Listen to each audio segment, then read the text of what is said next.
Bonjour à tous et bienvenue. Imaginez un instant, si on pouvait s'offrir à peu près n'importe quoi avec une réduction de 99%. Oui, vous avez bien entendu. C'est la promesse complètement folle d'un nouveau modèle de shopping qu'on va décortiquer ensemble aujourd'hui. Un système qui, en plus, récompense énormément ceux qui arrivent les premiers. Allez, c'est parti, voyons comment ça marche. Alors voilà la question qui tue. Et si on pouvait acheter un article qui vaut 2000 $ pour seulement 20 $? Ça paraît dingue, n'est-ce pas? On parle d'un produit de luxe, du dernier gadget high-tech, ou même d'un service pour une toute petite fraction de son prix. C'est pourtant la promesse, assez audacieuse on peut le dire, du Digital Shopping Mall.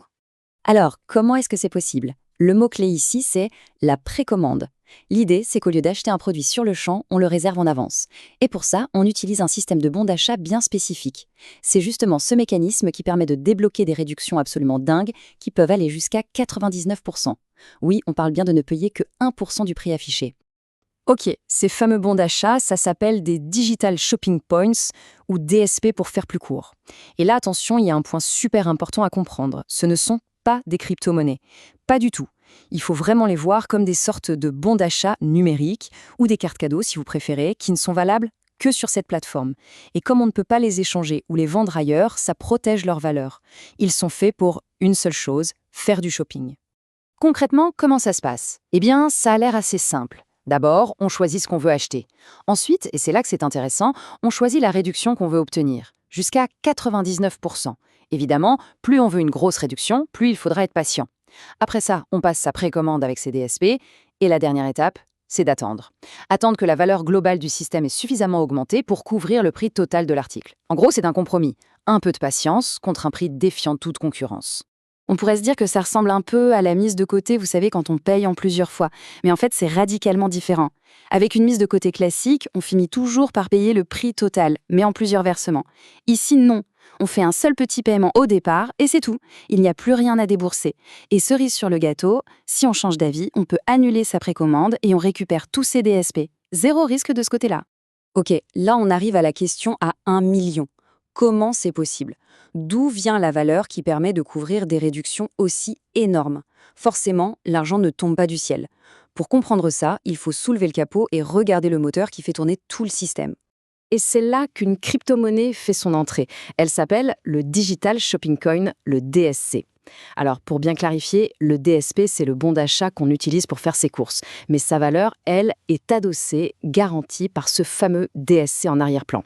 On peut dire que le DSC, c'est le carburant économique du système. C'est lui qui crée la valeur. Le DSP, lui, c'est juste l'outil qu'on a en main pour acheter. Bon, évidemment, la grande question, c'est la stabilité de tout ça. Le système a été pensé pour être solide. On l'a déjà dit, les DSP ne peuvent pas être vendus sur un marché. Ça, c'est hyper important parce que ça évite les ventes massives qui pourraient faire s'écrouler la valeur, un phénomène bien connu en crypto qu'on appelle le dumping.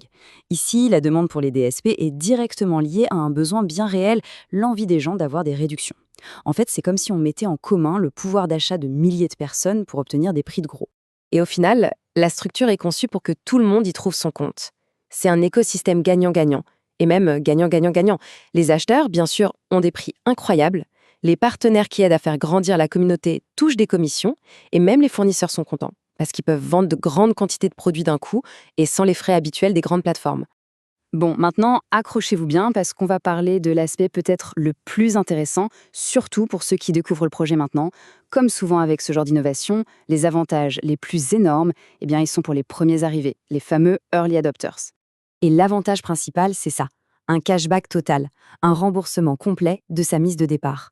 En gros, les personnes qui achètent des DSP très tôt dans le projet peuvent recevoir l'équivalent exact de leurs dépenses en DSC, la fameuse crypto qui fait tourner la machine.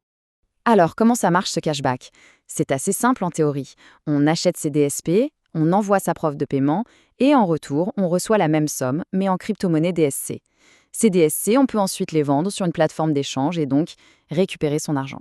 Mais le truc de fou, le point le plus incroyable, c'est que pendant ce temps, on a toujours ces DSP. Ceux qu'on a achetés en début, ils sont toujours là, dans notre compte, prêts à être utilisés pour du shopping. C'est comme si on récupérait sa mise tout en gardant les bons de réduction. Ok, mais alors, question logique. Si on garde ces DSP, qu'est-ce qu'ils valent vraiment? Comment leur valeur est garantie sur le long terme, surtout si le marché bouge? La réponse, c'est un mécanisme bien précis de protection de la valeur. Pour que ce soit plus clair, prenons un exemple avec des chiffres. Disons que quelqu'un investit 5 000 $ avant avril 2026. À ce moment-là, la valeur théorique de chaque DSP est fixée très haut, à 50 000 $. Si on fait le calcul, la valeur totale verrouillée pour cet acheteur atteint 500 millions de dollars. Oui, le chiffre est astronomique, il a de quoi faire tourner la tête. Alors voyons concrètement comment cette valeur est protégée et distribuée au fil du temps. En gros, cette somme de 500 millions est enregistrée comme une sorte de crédit au nom de l'acheteur. Au début, il reçoit une première allocation de DSP. La valeur de cette allocation est retirée de son crédit total. Puis, au fur et à mesure que le système se développe et que de nouveaux DSC sont créés, une petite part de cette création est utilisée pour rembourser petit à petit le reste de ce crédit. Ça continue comme ça jusqu'à ce que la totalité des 500 millions a été distribuée. C'est une sorte de paiement étalé dans le temps pour garantir que la valeur promise soit bien délivrée. Et cette chronologie, elle est très parlante. Elle montre noir sur blanc pourquoi il est si crucial d'arriver tôt. La valeur à laquelle on verrouille ces DSP chute de manière drastique avec le temps. Partir d'une valeur de 50 000 $, c'est un avantage absolument colossal par rapport à ceux qui arriveront quand la valeur de départ ne sera plus que de 200 $ par exemple. Mais ce projet, ce n'est pas juste une histoire de shopping et de gros sous. Il y a aussi une autre dimension, plus sociale, plus philanthropique, qui est vraiment intégrée au cœur du système. En fait, 10% des parts du fondateur sont promises à une organisation caritative. Le but, lutter contre la pauvreté. Cette organisation aura sa propre crypto pour les dons. Ces dons sont ensuite convertis en points de donation Kaluta, ou KDP, à l'intérieur du système. Et ces KDP ne peuvent être utilisés que pour acheter des biens de première nécessité, comme de la nourriture ou des médicaments. Ça garantit que l'aide va directement là où il y en a besoin. Et ce qui est intéressant, c'est que les membres fondateurs, les premiers arrivés, reçoivent eux aussi une partie de ces points de donation. Ça leur donne le pouvoir de devenir des acteurs du changement en dirigeant cette aide vers des associations ou des causes qu'ils soutiennent personnellement. L'avantage financier est donc couplé à un vrai pouvoir d'action sociale. Cette citation résume vraiment bien la philosophie derrière tout ça. L'ambition, ce n'est pas juste de monter une nouvelle boutique en ligne. C'est de repenser complètement la manière dont la valeur est distribuée, de récompenser la communauté qui participe et au final, de faire tomber les barrières du prix pour que plus de choses soient accessibles à plus de monde. Alors, on en arrive à la question finale. Est-ce que ça pourrait être ça l'avenir du commerce ? Un modèle qui mélange le pouvoir d'achat du groupe, la technologie de la blockchain et une conscience sociale. Est-ce que ça peut vraiment fonctionner à grande échelle ? L'idée est clairement ambitieuse, seul le temps nous le dira. En tout cas, merci d'avoir suivi cette analyse.